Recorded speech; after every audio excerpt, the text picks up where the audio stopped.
some good laughs today. Please welcome comedian James Mullinger. Hey, James! How's it going? Great, such an honor to be here. Oh my gosh, I am so thrilled that you're here. Looking sharp as a tack, I might add. Wow, thank you. Yeah, they're fancy. Okay, so I am so excited because you've been a comedian for over 20 years. Yeah. You have performed more than 5,000 shows around the world. And 10 years ago, you made the decision to leave London, England, to move all the way to the small town in New Brunswick? Yes, indeed. How? Good question. Despite the rumours, no, I'm not in witness protection. Yeah. The honest answer is it was a quality of life thing. I truly believe there is nowhere better in the world to bring up a family than the small towns and cities in Canada. Yes, right? yeah. It's beautiful,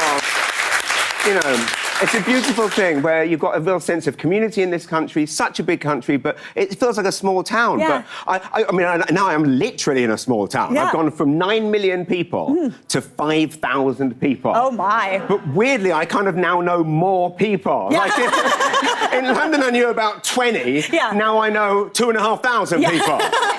But it's weird because Maritimes have a great reputation for being so friendly, but it's almost, you have to be. Yeah. Because everyone knows everyone. Oh. 1 degree of separation. Right? Everyone's related. My first week there, right, I had a problem with a plumber, right? Normal thing. They went to a dinner party that night, just started complaining about him. Yeah. Who sat next to me? His sister. No. Yeah.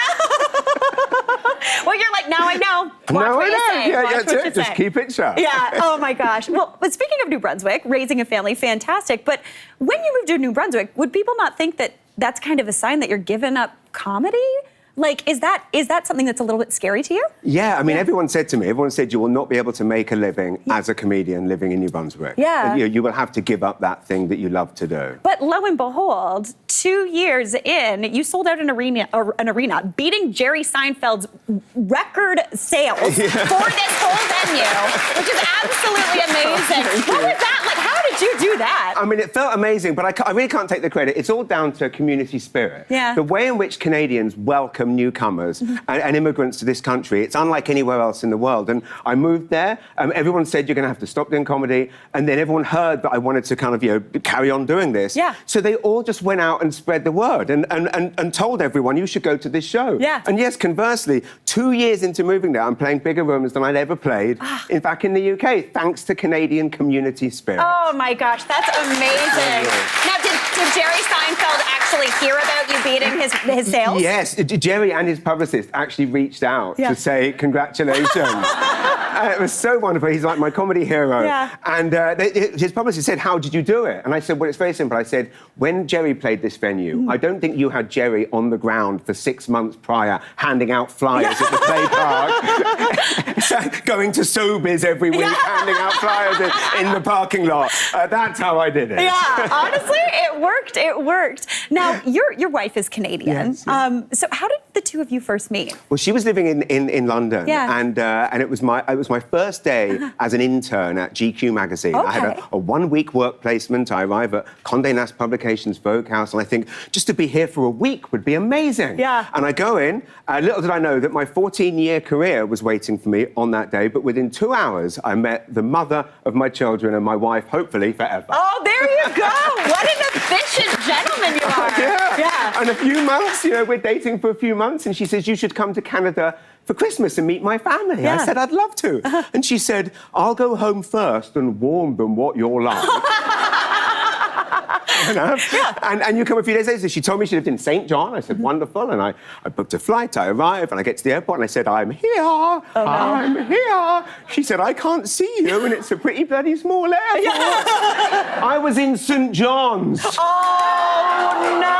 I know. Why are there two airports almost identical? To mess with English people, clearly. Yeah, probably. Is there an apostrophe in it? Because then you're Newfoundland. That's exactly it. Yeah. And again, her parents think I'm a total moron. I finally arrived there a day later, and I was so embarrassed, and then her dad pulls out Trivial Pursuit. I thought, great, I'm good at this. And then I saw the dreaded word Canadian Trivial Pursuit. And I was embarrassed to say, even though I'm part of the Commonwealth, I didn't know anything. Now I do. But then the first question should have been an easy one. Name the Canadian Prime Minister. Okay. And I genuinely was not being facetious when I answered with what I believed to be the correct answer, Celine Dion. Oh, my gosh. I mean, Would we not have an amazing anthem if it was Celine Dion singing every time? Every daily briefing would be a joy. Yes, it would be fantastic. Oh my gosh. But it all worked out for you. It did. Yeah. Oh, that's fantastic. Well, you are currently on the road with a Cross Canada Greatest Hits tour. Yes. So you started in January and it goes until November. How's the tour been going? Great. It's a wonderful thing. I was kind of workshopping it all last year. Essentially, it's my 20 years as a comedian. Yeah. It's all my best jokes from 20 years. I figured if Elton John can do a Greatest Hits tour, why can't I? Yeah. Same thing, right? But as you can probably tell, I love the small towns. So Yeah. for me, it's all about, yes, if I'm doing, Winnipeg and Brandon, I want to do Carmen in between, the 3,000 population in between. Same thing, Kelowna and Penticton, I'll do Lake Country. Because for me, it's all about the small towns. Yes, I want to see Niagara Falls and the CN Tower, but I also want to know what's the best place to make homemade wine and where's the building where Zella's used to be. Yes, 100%. Well, James, thank you so much. Best of luck with the rest of the tour. I'm so excited for you. Thank you so much. It's been such a pleasure chatting.